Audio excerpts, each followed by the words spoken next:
Todd asking when the last time you guys scored on a 2-on-1 here in practice. How much, I mean, why do you think that hasn't been going better, like just part of the scoring woes of late? Sorry, what? Just scoring on a 2-on-1. Like, it looked like that was an emphasis in today's practice? Yeah, I mean, we've had chances and we've struggled to score, so when I say we've had chances, I mean we've had chances in games with 2-on-1s and we haven't scored, so he wanted to make that a point. I don't think it was the whole emphasis on practice, but wanted to make it a point to, when you get your chances, you gotta bear down, and 2-on-1s are really good chances to do that. Is that like, I mean, in Washington against Carolina, I mean, I think you've talked about, you feel like you guys were right there to capitalize, just like finishing on some of those chances that you're creating them, but you know. Yeah, absolutely, and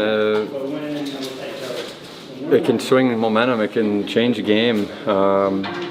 Todd likes to say a lot that it's a race to 3, and you know, sometimes that's true, and especially in tight games, I do believe that, and you know, you can't score 1 and win most nights, so power plays are hard to come by. Power play goals are hard to come by. Goals in general are hard to come by. So when you get your really good looks, breakaways, 2-on-1s, you gotta capitalize. So it seems like in a lot of recent games, it seems like one bad period is really costing you guys. It's just a matter of when things start to turn, that just to kind of how do you deal with the adversity is going to be key. Yeah, it is, and we've talked about it a lot, and to be honest, we haven't come up with a solution, and we've done it at times. I just think you know, when we don't have our A game and you're not going to every night, you gotta, when things don't go your way, you gotta find a way to shore things up, and the next 5 minutes play hockey and make sure nothing happens if you're not going to go on the forecheck and play well. And you know, we did it in Ottawa, we did it against Vegas at home. You know, we've showed we can do it, we just have to do it a lot more. 35, 40 shots, and that doesn't go your way. Like, how able are you guys to kind of stick with that and not get blown down by? Obviously, the results are huge, but where the formula, I guess, has been positive in general. Yeah, it has, and I think it's not just the shot; it's what happens after that we talk a lot about. And when we're playing well, we shoot it and we get it back, and then we continue to shoot and play direct, and then everything else opens up. So. We focus on that a lot, and it's really become a part of our game plan and what we want to do and how we want to play. What's the mood in here? I mean, is it kind of like, look, we got to get going here pretty soon. There's just not a whole lot of time left, or something like that, or? I mean, I hope so. Yeah, I hope there's urgency in each guy. I think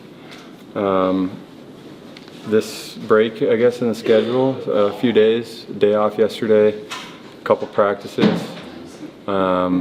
You know, it's a good mini reset, and I think that we had a positive skate today, and guys look good. Guys look like they had energy.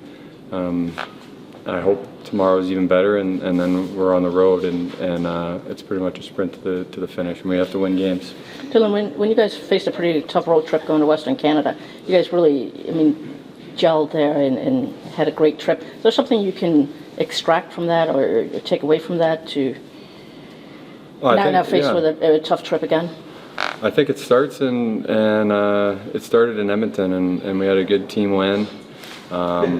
It wasn't pretty the whole game, but we defended well. We played a good, solid team game, and you know, we learned from the trip before that with the Florida, Tampa, and Dallas, and Philadelphia, which we had a good start again against Florida, and then we lost the next 3 games, and that was an emphasis to follow up the first game of the road trip, and you know, it's something we should bring into this trip, and we talked about this morning getting off to a good start against Vegas, and you know, they're going to be a different team than they were against us, but we'll be ready to go and get the first one and then follow it up.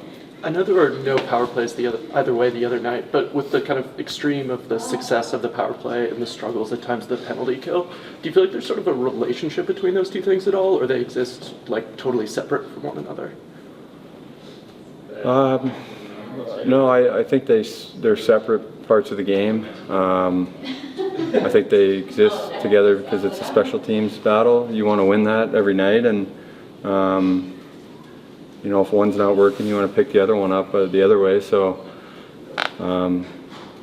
yeah, it's been up and down, honestly, both ways, penalty kill and power play, and it gets hard this time of year, and you need both firing. You need both to be a good team, and you know, it's even hard to get on the power play now. You know, like they're not calling much. It's changed that way, which it means the games are tighter, and it's a good thing. But you know, when we go out there on the power play, you gotta build momentum. When you go out on the penalty kill, you gotta build momentum as well. How do you feel refs do kind of put the whistles away a little bit at this time of year? Like, do you like kind of the freedom to just go and play, or is it changed too much from how it is the rest of the year?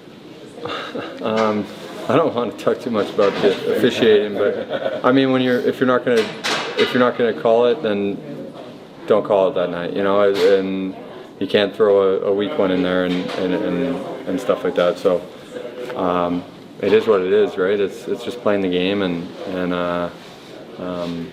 yeah. So just quickly, Elmer, I don't know the status, but just the impact he had on your line when he was there. Yeah, he's brought a nice element, and you know, I think we're hoping that he's going to be all right, and he's a big part of our team. So it says a lot about a young player that's you know, had some ups and downs in his career, and you know, probably came in and had has had a bigger impact than we all expected, and I think he's run with it, and he's just built confidence, and I felt with our line he's built more and more confidence, and you know, you see that playing more of a first line game, hanging on to the puck a little bit longer, and not just throwing it away. Thanks.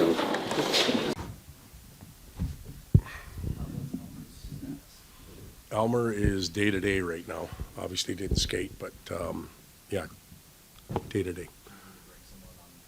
Well, likely, yes. And Gustafsson?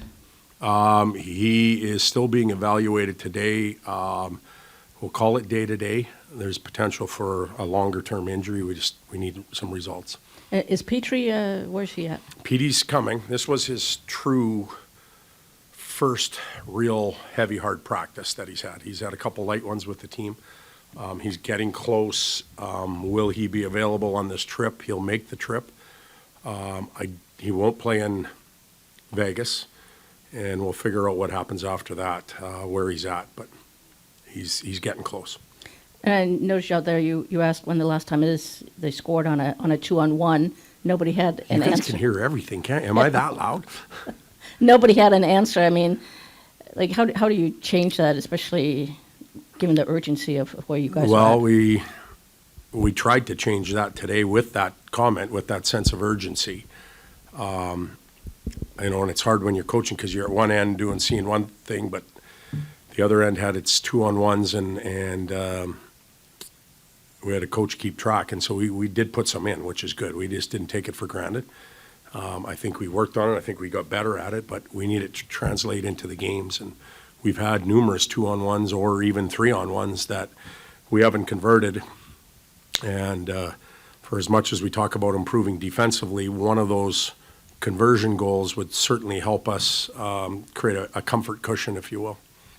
With the extremes at times of some of the success of the power play and the struggles of the penalty kill, do you see any sort of relationship between those two things, or do they exist totally separately for you?